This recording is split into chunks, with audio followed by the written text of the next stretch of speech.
Do you remember those poor man meals? The ones you could only find in old cookbooks? They turned scraps into suppers when wallets were empty. Isn't it strange how the meals that kept us going just disappeared? Mock apple pie with Ritz crackers was one of the most clever tricks that ever showed up in those old community cookbooks. It sounds ridiculous now, but this Depression-era dessert managed to convince families they were having apple pie when not a single apple was in sight. Fruit was expensive, especially fresh apples, so people had to get creative. You took plain Ritz crackers, layered them with sugar, lemon juice, cinnamon, and a little butter, and baked the whole thing in a pie crust. The crackers softened and soaked up all the sugary syrup, turning into something shockingly close to real apple filling. It fooled a lot of folks back then, and honestly, some people swore it tasted better than the real thing. This was not just some novelty dessert either. Mock apple pie made its rounds because it was affordable, filled your sweet tooth craving, and showed off how smart home cooks could be with almost nothing to work with. It popped up in those frayed, handwritten recipe cards tucked in drawers and church cookbooks passed from neighbor to neighbor. You might laugh at it now, but back then, this was a small taste of normal in hard times. Cornmeal mush with syrup was a breakfast that could keep you going all day when the cupboard was looking pretty bare. It was simple, humble, and exactly the kind of meal that showed up in every old American cookbook during hard times. Cornmeal was cheap, shelf-stable, and filling, which made it perfect for families trying to stretch pennies as far as they could go. You just boiled the cornmeal with water or milk until it turned thick and soft like a porridge. Some folks fried it into slices once it cooled, but the fastest version was straight from the pot with syrup poured over the top. Molasses, sorghum, or whatever sweet syrup was available did the trick. It sounds plain, but this was survival food at its finest. It filled your belly and kept you from feeling hungry even when meat, eggs, and bread were out of reach. Parents fed it to their kids before school, farmers ate it before long days in the fields, and plenty of folks relied on it when paychecks dried up. Cornmeal mush with syrup was never glamorous, but it was dependable, and sometimes that was worth more than taste. Potato cakes from leftover mash might not sound exciting, but they were a lifeline for families trying to stretch every bit of food they had. Leftover mashed potatoes never went to waste, and these fried patties were living proof. You mixed the cold mashed potatoes with flour or breadcrumbs, sometimes an egg if you were lucky, and fried them in a hot skillet until they were golden brown and crispy on the outside. It turned yesterday's leftovers into today's breakfast or dinner side. Potato cakes filled plates when grocery money ran low and the pantry looked empty. They popped up in all those frayed, oil-stained cookbooks because they made sense. They stretched food, cost nearly nothing, and fed everyone without complaint. You could dress them up with chopped onions, bits of herbs, or a dollop of sour cream if you had it, but most folks just ate them plain with salt and pepper. It might not be fancy, but these simple cakes brought a little warmth, crunch, and comfort to the dinner table when options were slim. If nothing else, they proved that waste was never an option back then. Bread and milk supper bowls were as plain as it gets, but they filled empty stomachs when there was not much else to eat. You sliced up old bread, stale, leftover, or whatever you had, and soaked it in milk, sometimes with sugar or a little syrup if you were lucky. That was it. It sounds pitiful today, but back then, this humble bowl of soggy bread was a familiar supper for kids, working folks, and anyone scraping by. You could find it written in old church cookbooks or jotted down on recipe cards passed between neighbors. The bread softened in the milk, turning into something like a sweet, simple pudding. In hard times, this was comfort food that came from next to nothing. It was quick, filling, and made the most of scraps that might otherwise get tossed out. Some families called it poor man's cereal, and it showed up at breakfast, lunch, or dinner depending on what was left in the pantry. It was never anyone's first choice, but when times got tough, bread and milk bowls made sure no one went to bed hungry. Ketchup and butter spaghetti was a meal born out of pure necessity, and a little stubbornness to keep pasta night alive even when tomatoes and meat were out of reach. During lean years, especially the Depression and rationing days, pantry staples like spaghetti became the backbone of dinner, but traditional sauce? That was a luxury. Folks got creative. You boiled your pasta, tossed it with a pat of butter, and squeezed on some ketchup to make an instant tangy sauce. It was salty, sweet, and just enough to trick your brain into thinking you had a proper plate of spaghetti. Kids loved it because it tasted familiar, and parents leaned on it because it was cheap and filling. This recipe showed up in countless old cookbooks and handwritten family notes, a reminder of how folks stretched every meal when they had to. It might not win awards for authenticity, but ketchup and butter spaghetti was survival food that kept families fed, and sometimes it even showed up when money got better, just because people never forgot its place at the table. Oatmeal water. Gravy on biscuits might sound strange today, but it kept a lot of folks going when meat and milk were scarce. Imagine a world where sausage gravy was off the table, too pricey, too hard to come by, and you still needed something hot and hearty to pour over your biscuits. That is where oatmeal water gravy stepped in. You cooked up a thin mixture of oats, flour, and water until it thickened, added a pinch of salt or bacon grease if you had it, and poured it over fresh or leftover biscuits. It was humble, filling, and as budget-friendly as a meal could get. You would find recipes for it scribbled in the margins of old Depression-era cookbooks or passed around farming communities where every scrap of food mattered. The gravy stretched breakfast, filled you up, and made dry biscuits a little easier to swallow. It was never about taste. It was about survival. Families leaned on this meal when meat was a memory, and flour, oats, and water were all they had left. Looking back, it was a reminder that pride takes a back seat when your stomach is empty.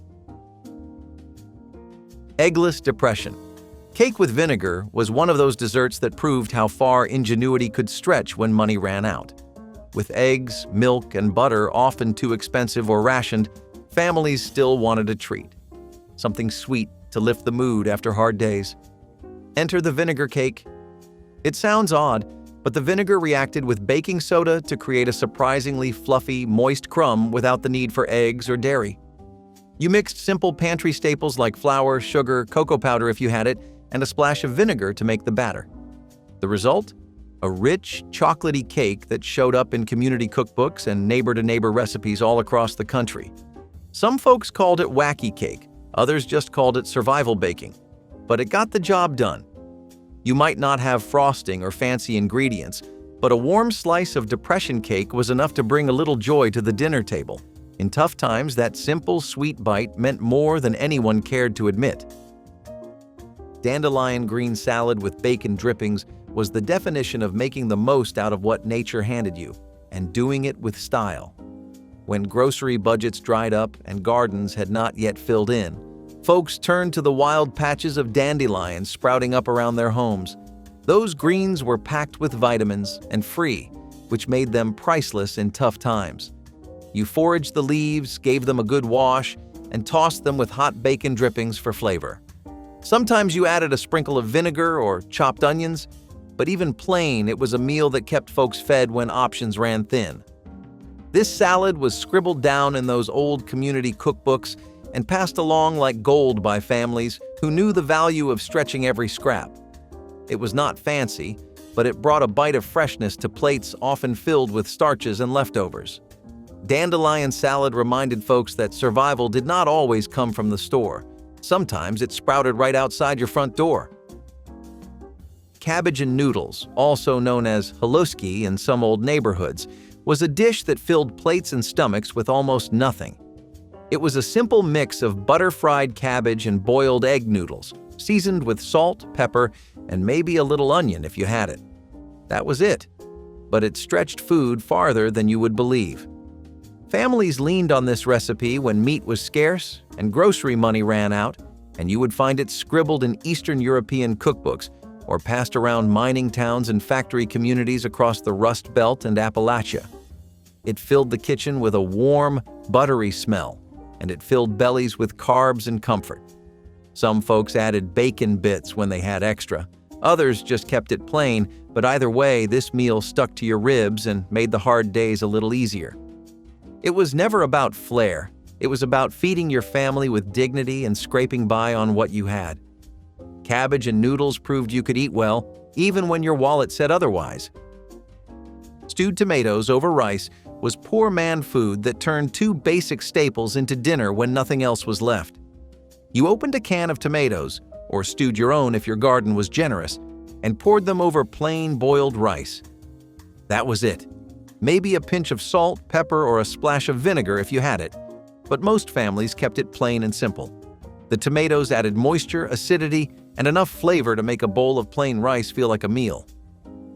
This dish was a Depression-era favorite because it used pantry ingredients that were cheap, easy to store, and stretched to feed big families. It popped up in countless old cookbooks and neighborly recipe swaps, quietly keeping folks full during the hardest years. It was humble, maybe even a little sad by today's standards, but when hunger was real and money was tight, stewed tomatoes over rice was more than food. It was peace of mind, one spoonful at a time. Syrup sandwiches on white bread were one of the fastest, cheapest, and most sugar-loaded ways to keep your stomach from growling when the cupboards ran empty. Families back in the Depression and war days had to get creative when grocery money dried up and food rations ran thin. You would grab a couple slices of plain white bread, spread on a layer of corn syrup, molasses, or sorghum, whatever you had, and that was lunch, dinner, or both. It sounds simple, but this was survival food dressed up as dessert, and it made sure no one went to bed hungry. The syrup soaked into the bread, turning it sticky, sweet, and oddly comforting even when everything else felt uncertain. Parents leaned on syrup sandwiches to fill up kids who were growing fast, and adults ate them for energy when there was nothing else on the shelf. You would find recipes scrawled in old cookbooks next to other budget meals, a quiet reminder of how folks stretched the basics to their limits. It was not fancy, but for the price of a little bread and syrup, you could fill your belly and face the next hard day. Fried Bologna and onion sandwiches were what you cooked up when you wanted something hot, greasy, and filling without emptying your wallet. Bologna was the everyman's meat back in the day, cheap, salty, and easy to find in just about every corner store or butcher shop. You sliced it thick, fried it until the edges curled and crisped, then slapped it between two slices of bread with some sizzling onions for extra flavor. Some folks added mustard, others just ate it plain, but either way, this sandwich made lunchtime feel like something special even when money was tight. You would spot it in old community cookbooks, tucked between more elaborate recipes, as a quiet nod to those who knew how to stretch a dollar and still eat well.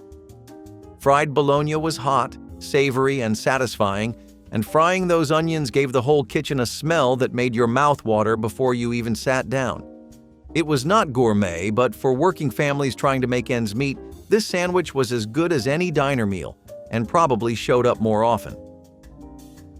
Salt pork and beans skillet was a one-pan meal that filled bellies fast, using the simplest, cheapest ingredients a family could get their hands on. Salt pork was like the rougher, tougher cousin of bacon, full of fat and salt, but still affordable enough for folks living paycheck to paycheck, or no paycheck at all.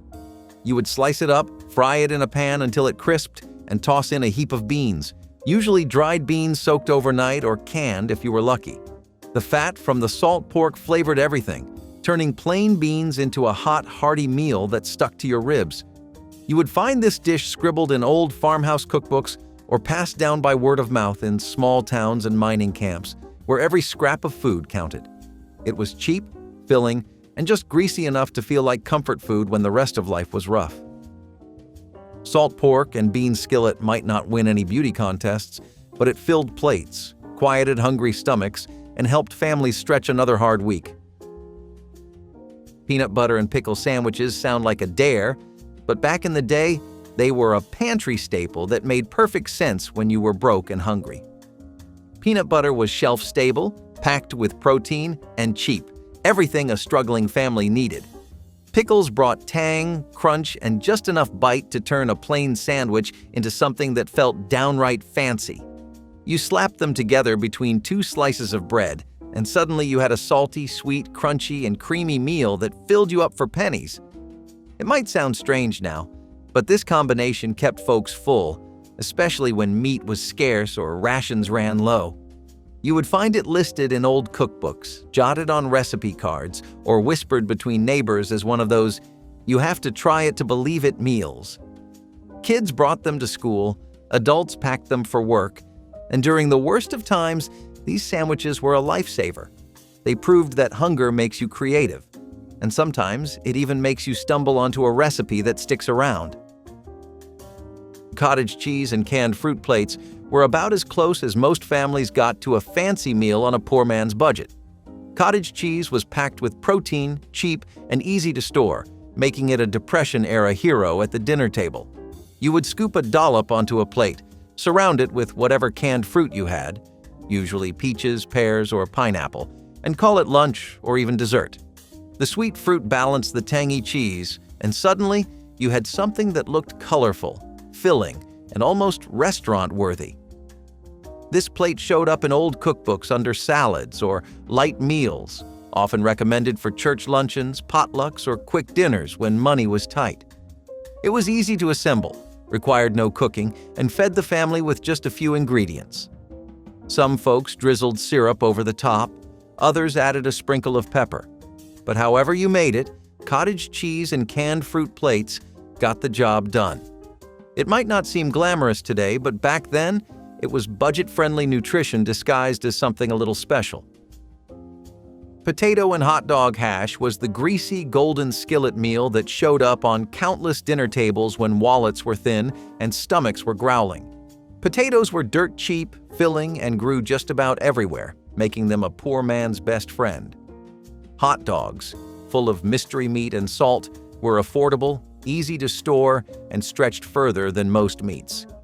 You diced the potatoes, fried them until crispy, sliced up some hot dogs, tossed them in, and let the skillet work its magic. The sizzling sound alone made your mouth water, and by the time it hit the plate, you had a hearty, stick-to-your-ribs meal that cost next to nothing. This recipe popped up in community cookbooks, factory worker lunches, and farmhouse kitchens, passed around as a go-to dinner for tough times.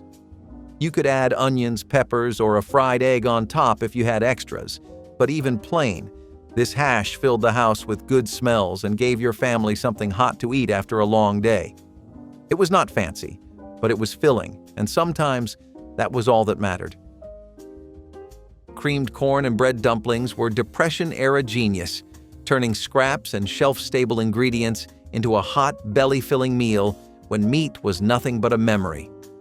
Creamed corn was cheap, sweet, and comforting, and bread dumplings, made from stale bread, flour, and a little water, soaked up every drop, making sure nothing went to waste. You would simmer the dumplings right in the corn, letting them puff up into soft, doughy bites that stretched a single can into a full meal. Families leaned on this recipe when grocery money ran dry, and it showed up in those worn cookbooks passed down from mothers and grandmothers who knew how to survive lean years. It was not glamorous, but it warmed the kitchen, filled plates, and kept hunger at bay with just a few simple ingredients. Some folks added a sprinkle of pepper or herbs if they had them, but most kept it plain, focusing on stretching the food they had. Creamed corn and bread dumplings were a reminder that with a little creativity, even the most basic pantry could keep your family fed. Cold rice pudding from leftovers turned last night's plain rice into a sweet, creamy dessert or breakfast that made tough times feel a little softer. Leftover rice was never wasted back then. It got repurposed, stretched, and reimagined until every grain counted. For rice pudding, you mixed the rice with milk, sugar, and a handful of raisins if you had them, letting it chill until it thickened into something cool and comforting.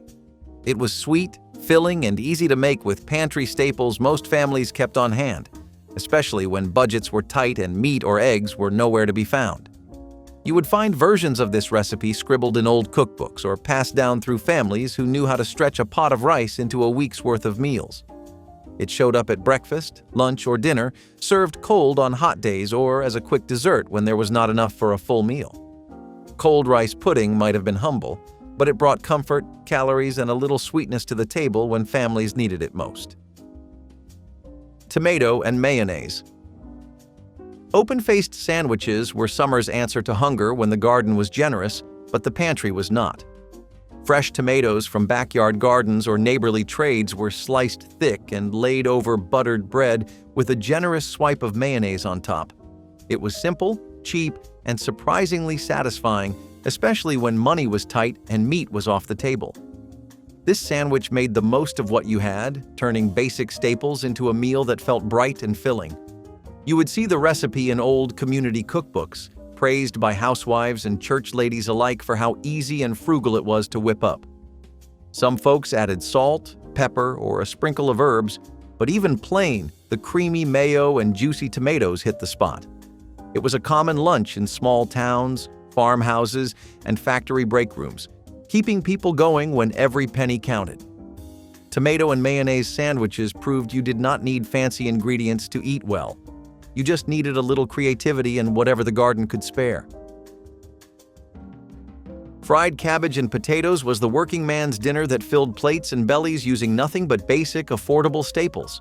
Cabbage and potatoes were cheap, easy to store, and hearty enough to stretch into a meal that left you feeling full long after the skillet was empty. You chopped the cabbage, sliced the potatoes, fried them up with a little oil or bacon grease if you had it, and seasoned with salt and pepper. The kitchen filled with the smell of frying vegetables, and suddenly a few scraps turned into a hot, satisfying dinner that could feed the whole family. This dish showed up in countless old cookbooks and neighborly recipe swaps, praised for how simple, cheap, and filling it was. Some folks threw in onions or leftover bits of meat, but the beauty of fried cabbage and potatoes was that it worked with whatever you had on hand.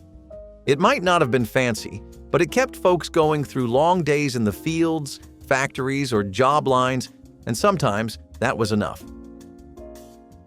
Baked bean sandwiches on white bread were one of those meals that made total sense when you were hungry, broke, and had to stretch every scrap of food in the house. You would grab a can of baked beans, warm them up if you had the time, or just eat them cold and spoon them straight onto slices of soft white bread. It was messy, filling, and oddly comforting for how little it cost to make. During the Depression and lean war years, folks needed meals that came together fast with pantry staples they already had. Beans were cheap, packed with protein, and filling enough to quiet your stomach for hours. The bread soaked up all that thick, sweet sauce, and suddenly you had a sandwich that felt like dinner, even if the fridge was empty. You could spot this recipe in old cookbooks or pass down through word of mouth in small towns and factory kitchens. It was poor man's food, plain and simple, but it did the job when nothing else could. Potted meat. Spread on crackers was the quick, salty snack that kept people going when money ran thin and the cupboards were close to bare. Potted meat, canned, shelf-stable, and made of mystery cuts, was one of the cheapest protein options around during the Depression and beyond. Folks would pop the can, mix it with a little relish or mustard if they had it, and spread it onto crackers for a snack or light meal. It sounds rough now, but back then, it felt like a treat when meat was scarce and crackers stretched a little meat a long way. You could find this listed in old budget cookbooks as a poor man's appetizer, and it showed up everywhere from factory break rooms to kids' lunchboxes. The salt, the crunch, and that unmistakable potted meat taste filled you up when other options were off the table. It was not fancy, but it was fast, filling, and proof that with a little creativity, even the humblest ingredients could keep families going another day. Mock fish cakes with mashed potatoes were one of the sneakiest Depression-era meals you could make when seafood was nothing but a dream. You mashed up cold leftover potatoes, mixed in breadcrumbs, onions, and seasoning, and fried the patties until they were crisp on the outside and soft on the inside. It did not actually taste like fish, but it looked close enough to trick your brain, and sometimes that was all you needed to feel like you had a real meal. These potato cakes showed up in countless old cookbooks, passed down by families who knew how to stretch food to the limit. The recipe made something from almost nothing, using pantry staples to feed a crowd for pennies. Some folks added a little canned fish if they had it, but most stuck to potatoes and called it a meal. Sweetened rice with butter and cinnamon turned plain, leftover rice into a hot, comforting dish that filled your belly when there was little else to eat. You boiled up the rice or reheated leftovers, mixed in a little butter, sugar, and a sprinkle of cinnamon, and suddenly, dinner or breakfast felt a whole lot warmer. It was a cheap, simple meal, but it brought comfort and calories when money was tight and meat was nowhere to be found. You would find this sweet rice dish scribbled in old family cookbooks, passed along by folks who understood how to stretch every scrap of food. It might not have been glamorous, but it filled you up fast, especially on cold mornings or long, hard days. Kids loved it for the sweetness. Adults appreciated the cheap calories, and together, families leaned on this humble bowl of rice to get through lean times. Old-fashioned onion soup with toast was the kind of meal that made you feel full and warm even when the pantry was nearly empty. You sliced onions thin, simmered them in a simple broth, and poured the whole thing over stale bread or toast, letting it soak up every drop. It was poor man's French onion soup, stripped down and simple, but filling enough to get you through another hard day. The broth could be made from water, bouillon cubes, or whatever scraps of flavor you could scrape together, and the bread, old, stale, or homemade, turned the soup into a proper meal. This dish showed up in old cookbooks and kitchen tables from city apartments to rural farms, passed down because it stretched the cheapest ingredients into something satisfying. It was hot, humble, and exactly what you needed when money was tight and options were slim. Cornbread and buttermilk bowls were a southern staple that stretched simple ingredients into a filling meal when grocery money dried up. You crumbled leftover cornbread into a bowl, poured cold buttermilk over the top, and ate it with a spoon like cereal. It sounds simple, but it was a lifesaver during lean times, especially in farming towns and rural kitchens where nothing went to waste.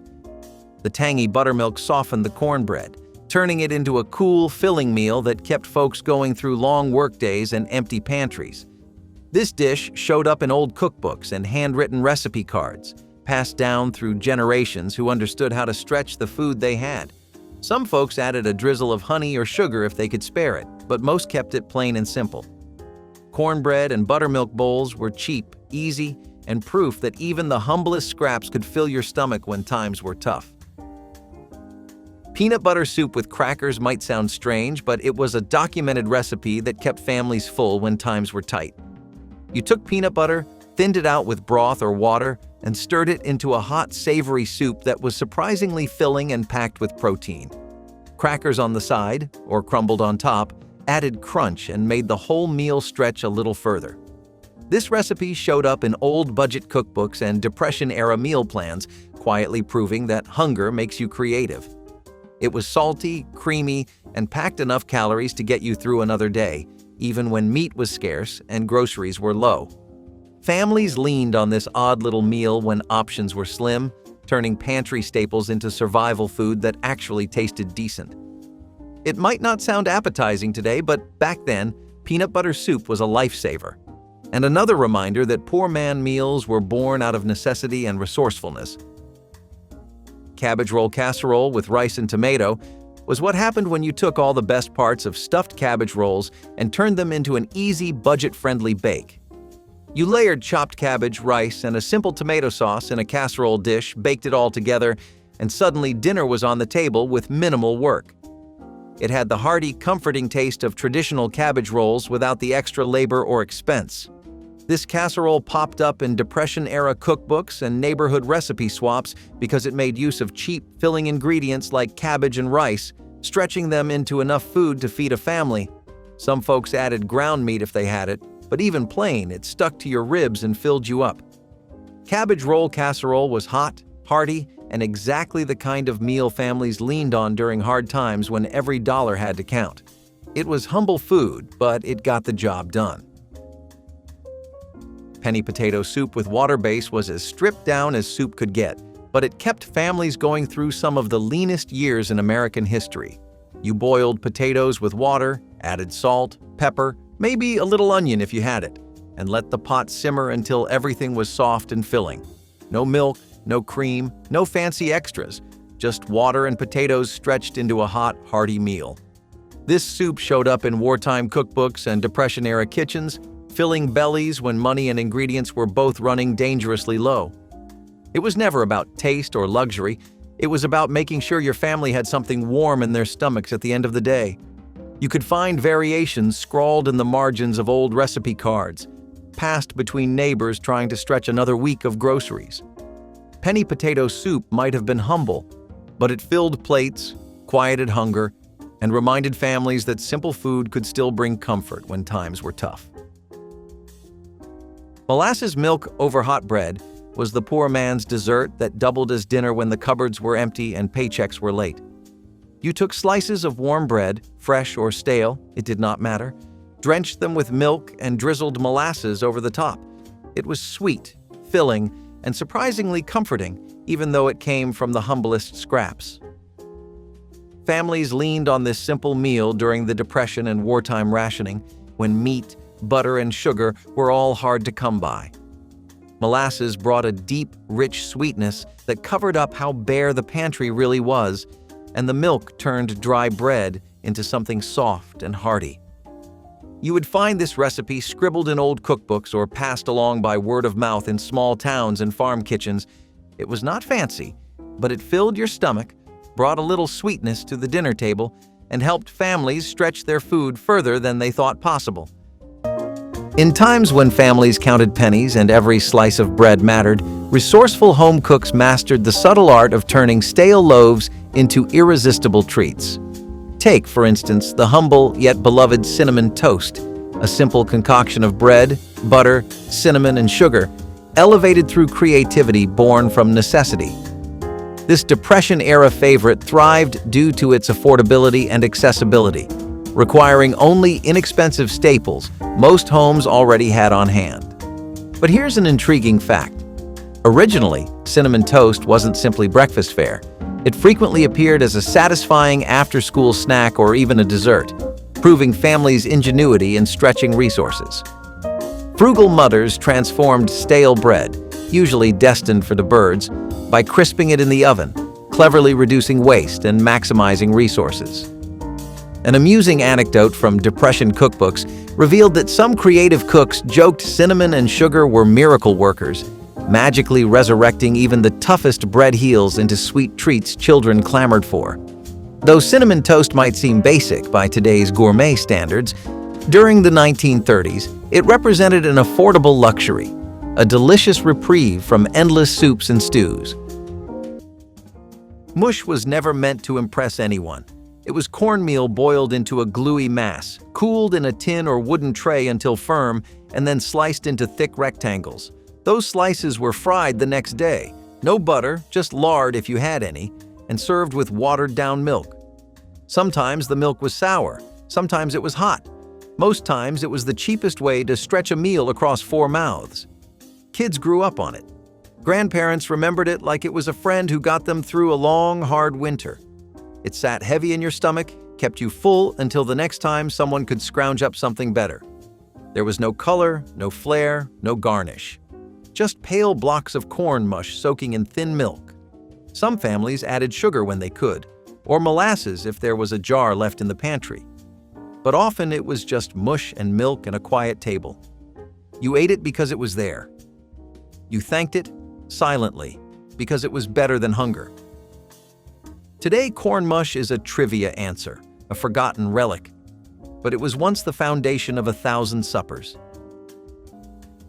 Peanut butter noodles might seem like a blasphemy of several degrees when you first hear about it, but keep an open mind, an empty stomach, and very, very short patience, and you'll see where people are coming from.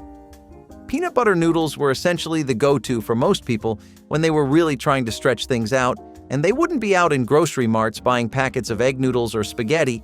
They would be making it at home using wheat and flour or whatever substitutes they could find. It was actually a very admirable trait back then. People were really against buying anything that could be made at home. But just noodles don't really do the trick at all, does it? It doesn't help ease that hunger.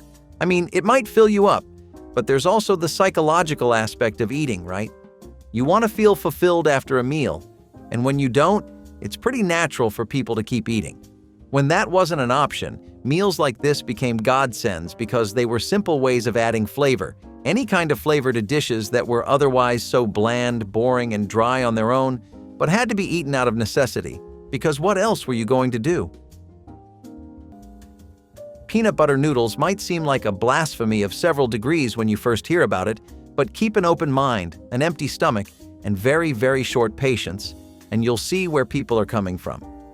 Peanut butter noodles were essentially the go-to for most people when they were really trying to stretch things out, and they wouldn't be out in grocery marts buying packets of egg noodles or spaghetti. They would be making it at home using wheat and flour or whatever substitutes they could find. It was actually a very admirable trait back then. People were really against buying anything that could be made at home. But just noodles don't really do the trick at all, does it? It doesn't help ease that hunger. I mean, it might fill you up, but there's also the psychological aspect of eating, right? You want to feel fulfilled after a meal, and when you don't, it's pretty natural for people to keep eating. When that wasn't an option, meals like this became godsends because they were simple ways of adding flavor, any kind of flavor to dishes that were otherwise so bland, boring, and dry on their own, but had to be eaten out of necessity, because what else were you going to do? Hardtack and water is not really something you can say this about. Hardtack and water was literally something people only ate in the worst of times when they had absolutely nothing else to work with. A simple cracker-like biscuit made of flour and water was one of the most common foods in America for around 2 entire centuries. It saw so many different eras, events, and wars. People associated it with famine, regular inflation spikes, Civil War rationing, the Depression, and so much more. Seafaring traders would keep a steady stock of hardtack, and it was actually even more important for them. This is because next to cockroaches, diamonds, and titanium, hardtack might be the most indestructible thing on the planet. When the thing is stored properly, it literally can stay good for years without spoiling, and this is something that you'd usually expect of food that's been put through preservatives. Plus, the economical benefit was unmatched. With just some flour, water, and salt, hardtack was one of the easiest things to make at home. Also, one of the most boring things. It looked like an omelet, but it did not taste like one. This was a cold tansy omelet made from beaten eggs and bitter greens, except the greens were tansy, an herb known more for its toxicity than its flavor. But when you were out of spinach, out of kale, out of anything green that would stretch a meal, you reached for what grew in the hedgerows. Tansy grew fast and strong. It smelled like camphor and old medicine, but it was edible in small doses. People believed it had health benefits, cleansing the blood, chasing out worms, but mostly, it just made you feel like you were eating something fresh. The omelet was cooked low and slow, the tansy mixed in until the whole thing turned greenish and strange. You ate it cold. Not because it tasted better that way, but because you had to make it ahead, let it sit and ration it out. 1 slice for each person, maybe 2 if there were fewer mouths that night. Today, we know tansy in large amounts can be dangerous. It is banned in food use in many places. Boiled bread dumplings were sometimes known as sinkers, mostly because they would just sit there as if they were sinking into the plate, but these were really as frugal as it would get. This was a dish that was made from old or stale bread, and all it took was fat, some eggs, or just an egg really, and bread, flour, and water. These dumplings were something you would see a lot in immigrant neighborhoods, especially the ones that were always around factories, industrial sites, construction sites, just heavy-duty neighborhoods where most laborers would live to cut down on commute. They started off as a way of just using stale bread so that it wouldn't go to waste. But the question is, how do you actually make dumplings at home like that? Well, the bread was just soaked in hot water, and the flour was mixed in so that it would hold. If an egg wasn't there, it would be a bit looser of a dish, but the dough would still be thickened, and the mixture would just need to be formed into rough balls.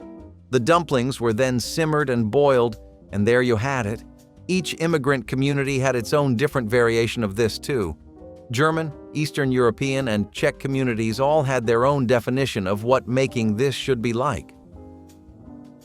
During an era when store-bought meals were rare luxuries and wasting food was unthinkable, resourceful cooks relied heavily on their gardens, pantries, and plenty of improvisation. It was precisely under these circumstances that biscuits topped with tomato gravy became a beloved staple in Depression-era households. The dish was ingenious, showcasing creativity born from necessity. Leftover tomatoes, often bruised or overripe, simmered down slowly into a savory, thickened gravy, perfectly illustrating how reducing waste and maximizing resources became a domestic art form. Affordability and accessibility played pivotal roles too, as biscuits required only a handful of pantry ingredients like flour, shortening, and milk. Interestingly, Tomato gravy was especially popular in southern regions, not only because tomatoes thrived there, but also because folks humorously declared, "When meat's missing from your gravy, tomatoes step right in." In fact, many Depression-era families fondly recall tomato gravy as their saving grace, turning otherwise plain, dry biscuits into satisfying meals without breaking their limited budgets. Another thing that people relied on rather frequently was cornmeal mush. I can't begin to tell you how much people loved cornmeal. From peasants to farmers to Native Americans and everybody in between the West and East, cornmeal was something that had really spread. It was like that one food of the nation that everyone just knew. Corn is one of the few things that grows as easily as it does in the United States, and it means that the potential for mass use is so strong. Cornmeal mush might not do well by today's standards because it's a rustic, simple dish, but back then this mush was enough to make your morning a bit more optimistically. When a lot of people had nothing else to eat, they would often turn to cornmeal. When people had no way of stretching their pantries until the next salary, there was little to go for. Corn was one of the few things people could make in 100 different ways, and it was virtually free or literally free if you had your own farming grounds. This was not baked in an oven. It was boiled inside a floured cloth in the fireplace kettle for hours. Suet pudding was a thick, starchy lump of flour, breadcrumbs, and fat. The suet, rendered beef or mutton fat, was chopped fine and mixed with whatever scraps you had on hand. If you were lucky, dried currants or raisins. If not, maybe a pinch of spice or a splash of treacle. The result was dense, chewy, and oddly comforting. It was the kind of meal that held together a body that had worked all day. Warm, greasy, and heavy as a stone. You sliced it thick, poured on some syrup if there was any, and called it dinner, or dessert, or both. There was no line between savory and sweet when you were just trying to fill a plate. It steamed in its cloth like a wrapped secret, hidden in bubbling water that darkened as the hours went by. Families used to fight over the crusty edges where the cloth had pressed tight. Today, we would call it primitive, but back then it was nourishment that hugged you from the inside. You could eat it by candlelight and feel like the day had not defeated you. Suet pudding was what you made when you had next to nothing, but still wanted it to feel like a feast. One of the next inventive things people came up with during really hard times was potato peel soup. This is about as bare bones as it sounds because it's really just seasoned water that's been made into a makeshift broth with potato peels in there. Despite this, let me tell you a little about why this is a pretty good dish. It's because it keeps you full for an incredible amount of time. Have you ever had oatmeal and felt incredibly full afterward? For like a surprisingly long amount of time? This is because oatmeal has a substantial amount of fiber in it, and potatoes are pretty much the same. Half their fiber content comes from the peel itself, actually. This is what makes potato peel soup such a good dish for when you don't really have any kind of money. It sustains you and really helps keep your appetite down, which is sad in retrospect because you have to be keeping your hunger down, but these days we have to do that pretty often. It helps to have dishes that are really good with fiber because they have this nice effect of you wanting less food, and thus you have more money at the end of the day. In the summer, when tomatoes were in season and fresh produce was at its peak, tomato and sugar sandwiches became a beloved choice. Thick slices of juicy, ripe tomatoes, sprinkled with sugar, were placed between slices of bread. It might sound odd, but the sweetness of the sugar balanced the tang of the tomatoes, making it an unexpectedly delicious combo. Some people even added a little mayonnaise to the mix for extra creaminess. This sandwich became a perfect treat, often eaten barefoot on the porch in the warmth of summer. It was simple and sweet, a perfect way to enjoy the bounty of the season without spending much. While it was certainly a summertime favorite, this combo is one of those meals that people today may never quite understand. But if you think this sweet and savory duo is odd, the next sandwich is even more unconventional. Few dishes better capture the ingenuity of Depression-era cooks than Bologna and rice casserole, an inventive marriage of modest ingredients that was both filling and budget-friendly. Rice was cheap, available nearly everywhere, and could stretch even the most limited pantries, while Bologna, well, let's just say it wasn't winning culinary awards, but it certainly scored high marks for affordability and accessibility. Interestingly, the casserole's popularity was boosted by the era's government relief programs, which often provided surplus Bologna to struggling families. Ever-resourceful home cooks quickly realized the processed meat's potential, combining thin slices or chopped bits with rice, canned tomatoes, and occasionally leftover vegetables lurking in their ice boxes, expertly reducing waste and maximizing resources. Food historians point out that clever homemakers might dress up this casserole by layering in spices or sneaking in leftover cheese, a creative touch born purely from necessity. A running joke at dinner tables was that Bologna and rice casserole was the great equalizer. Since wealthy or poor, no one was immune from the economic pinch, and apparently Bologna didn't discriminate either.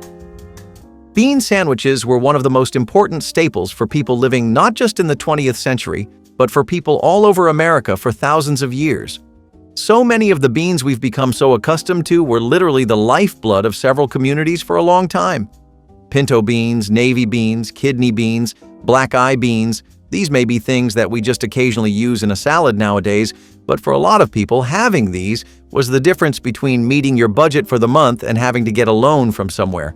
You could make bean sandwiches with a minimal amount of beans, and they were able to provide some much-needed nutrition and protein in people's diets that they otherwise wouldn't be getting.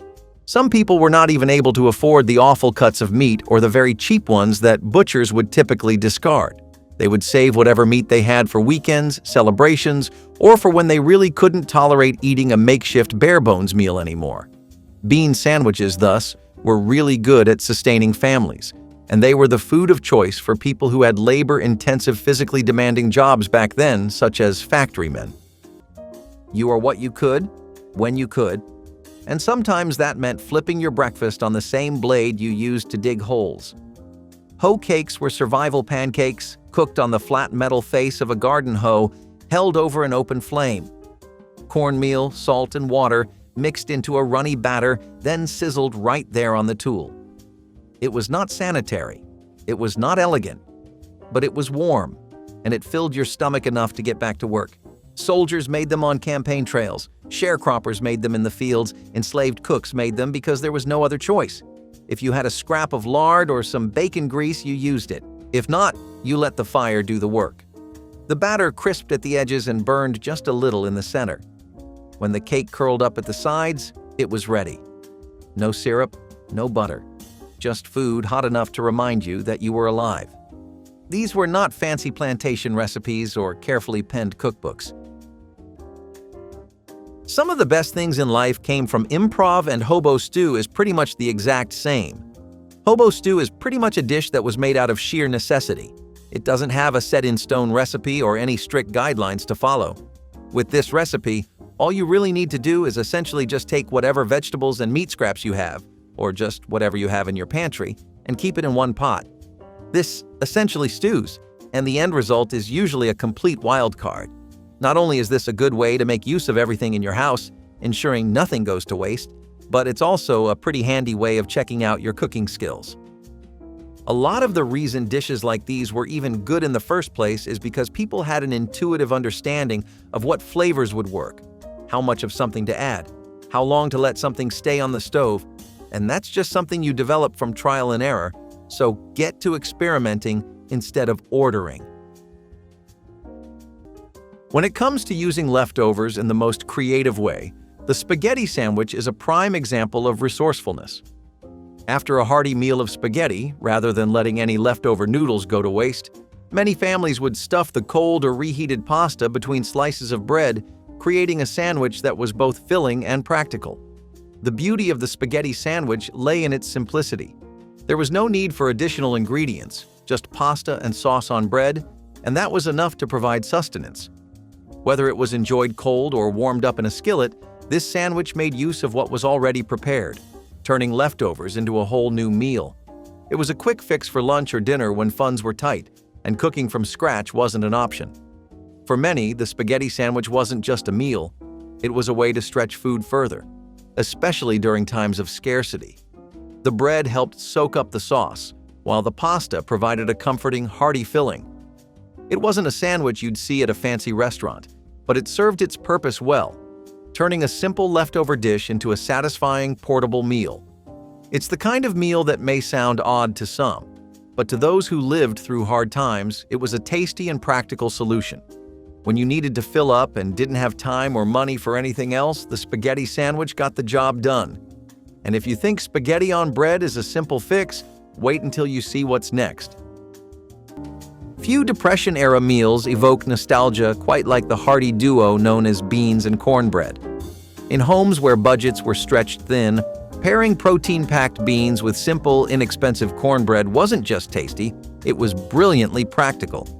Dried beans, easy to store and remarkably affordable, found their match in cornbread, made with cheap cornmeal readily available in nearly every pantry. Here's where creativity born from necessity truly shined.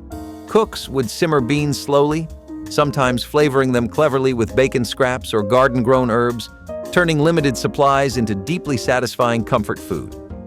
Interestingly, cornbread had a dual role. Not only did it stretch a meal to feed extra mouths, but leftover cornbread was frequently repurposed, crumbled into soups, stews, or transformed into next-day stuffing. Talk about reducing waste and maximizing resources. Food historians have noted this humble pairing provided crucial nutrients too, ensuring struggling families stayed nourished despite financial hardships. Beans and cornbread even inspired a beloved jazz classic in the 1940s, capturing American hearts and stomachs in song, a sure sign of its enduring significance. Grits and butter were a foundational meal for a lot of different kinds of poor families, but this was particularly true for anybody living in the South. This was even more true for black sharecroppers and tenant farmers. Working-class white families survived most of the 19th and 20th centuries off of foods like this too, but it really cemented itself as a staple of the black community back then. Corn was one of the most widely grown crops in the South, and grits, which were just ground hominy and cornmeal, were a very nice byproduct. Plus, back then, people lived and died by the waste absolutely nothing mentality. They would not let any byproduct go to waste because why should they? It was something they could get in bulk for literally a few pennies. Plus, just like rice and potatoes, grits provided an incredible amount of stamina and energy. Laborers often were also poor and did not have the money to really buy elaborate rations or pick and choose their nutrition, so starchy, fibrous foods were their best friends. Salt pork and ash broth was the kind of meal that reminded you were still alive, but barely. When supplies were at their lowest and meat was just a rumor, people clung to the last fatty trimmings of salt-cured pork. They would toss the rinds into a pot of boiling water, hoping the salt and fat alone would be enough to turn it into a meal. But the flavor was flat, even after hours of boiling. So someone somewhere, maybe out of accident or necessity, scraped charcoal from the fireplace and added it in. It gave the broth a smoky depth, almost like meat had once been there. Just salty fat water with the ghost of smoke. It was not delicious. It was not hearty. It was survival. And when that faint smokiness hit the back of your throat, it felt like breathing in the memory of real food. People did not talk much while eating it. They just swallowed and hoped tomorrow would be better. That kind of hope was often the only thing left in the pot. Just the way corned beef hash was revolutionary because it made beef so available, canned tomato sauce was the same. Macaroni and tomatoes is an example of how people received the introduction of canned food with a lot of excitement. I mean, if you were told that you didn't have to spend half an hour in the kitchen beating up sticky tomatoes to make a paste, and you could just go buy one for a few cents, wouldn't you be happy? Plus, it was an excuse to get out of the house. At least we have grocery store escapes in common. We also have macaroni and tomatoes in common, mostly because just like bacon ends and boiled greens, this is a dish that would hold up perfectly in today's culinary climate. Boiled elbow macaroni would be mixed with canned or fresh tomatoes or tomato paste, finished with just a bit of grease, lard, or butter, and then seasoned with salt and pepper. While the flavor of the dish was mostly the same, what was really interesting was the way its texture could change so wildly. This could be made like a stew, thick and velvety, or it could be made like a soup, creamy and slightly thin, but overall thick. People definitely took advantage of that and changed it up as much as they could to keep things fresh. Sometimes, simplicity was the answer when it came to making a meal out of what was available, and the ketchup sandwich was a prime example of that. When food was scarce and the pantry was running low, a ketchup sandwich became a quick, affordable solution. It was as simple as it sounds, just bread and ketchup. It may not seem like much, but for many families, it was a meal that could be thrown together in a matter of minutes, with nothing more than 2 slices of bread and a squeeze of ketchup. There was something comforting about the tangy sweetness of the ketchup paired with the soft, familiar bread, making it a surprisingly satisfying combination. It wasn't about fancy ingredients. It was about making the most out of what you had. If you were lucky and payday wasn't far off, you might even add a Kraft single for a little extra richness, transforming it into a cheese and ketchup sandwich. But in its most basic form, the ketchup sandwich was a testament to the resourcefulness of families making do in tough times. It was a meal that required little preparation but still filled the stomach. This sandwich wasn't about high-end flavors or ingredients. It was about stretching what little you had and getting through the day with a simple, reliable meal. And while the ketchup sandwich was straightforward, it's about to get a little more indulgent with the next sandwich, where the flavor combinations get a bit more interesting. When Depression-era homemakers faced piles of leftover mashed potatoes, tossing them out wasn't even on the menu. Instead, they turned to the wonderfully versatile dish known as mashed potato pancakes. With affordability and accessibility in mind, this clever recipe utilized basic kitchen ingredients: leftover potatoes, flour, egg, and perhaps a sprinkle of onion or herbs if they were lucky. By frying these ingredients into golden brown pancakes, cooks skillfully transformed last night's side dish into today's main attraction, proving their ingenuity in reducing waste and maximizing resources. Beyond economy, potato pancakes became a Depression-era favorite for their satisfying crispness, turning humble leftovers into something you'd genuinely anticipate. Creativity born from necessity drove home cooks to experiment by folding in diced onions, stray ham bits, or even a dash of paprika, crafting variations that rivaled their breakfast cousins at fancy hotels. Amusingly, families soon realized these pancakes were so deliciously economical that purposely making extra mashed potatoes became standard practice. How about you? Have you ever satisfied your hunger with nothing but ketchup and bread when times were rough? Personally, I think that just wouldn't begin to really fill me. So lard sandwiches were very similar to bread and meat drippings in the way they were used. Instead of being a standalone dip, though, or a cooking fat used to toast the bread, these were instead coated with lard. The idea was to use it as a spread and basically just make a sandwich that way. What people would do to spice it up if they could is add scraps of meat if there were any, or some potatoes. They would mash them up, fry them lightly, and use the cutlets as a makeshift patty. It would actually work sometimes, but it was also a lot of work. The good thing about lard sandwiches was that they were ridiculously time efficient. It takes about 2 minutes maximum to make these, and then you have your lunch for work ready. Plus, it helps that people constantly feel rejuvenated thanks to the lard. It worked really well on those hard, labor-intensive days where you had nothing else to eat. It was also a fantastic option for long journeys because it was transportable, easy to carry, and high in energy and fat. However, it did spoil fast and easily, so it wasn't the most ideal solution for really long journeys. A good way to make it a bit better was to add root vegetables, mushrooms, and typical sandwich toppings to it, which I personally love doing. Molasses water and cornmeal dumplings were as close to dessert as some families ever got. The molasses, thick and dark like tree sap, was stirred into boiling water until it made a sweet, sticky broth. Into that went lumps of plain cornmeal dough, spooned carelessly and dropped like wishes into the bubbling pot. They swelled and softened, absorbing the sugary water until they floated like golden clouds. It smelled better than it tasted. The molasses was heavy and sometimes bitter, especially the cheaper kinds, but it masked the emptiness. No milk, no butter, no eggs, just corn and syrup and water. It was hot and sweet and enough to quiet a child's hunger for a little while. In the worst months, it felt like a treat, Parents would watch their children eat and feel a pang, not from hunger, but from guilt. They wanted to give more, but this was all they had. And in moments like that, molasses water became more than food. It was a lullaby in a bowl, a sugar-coated apology for hard times. Tell us which poor man meal you would try, hit like and subscribe for more forgotten recipes that kept families fed.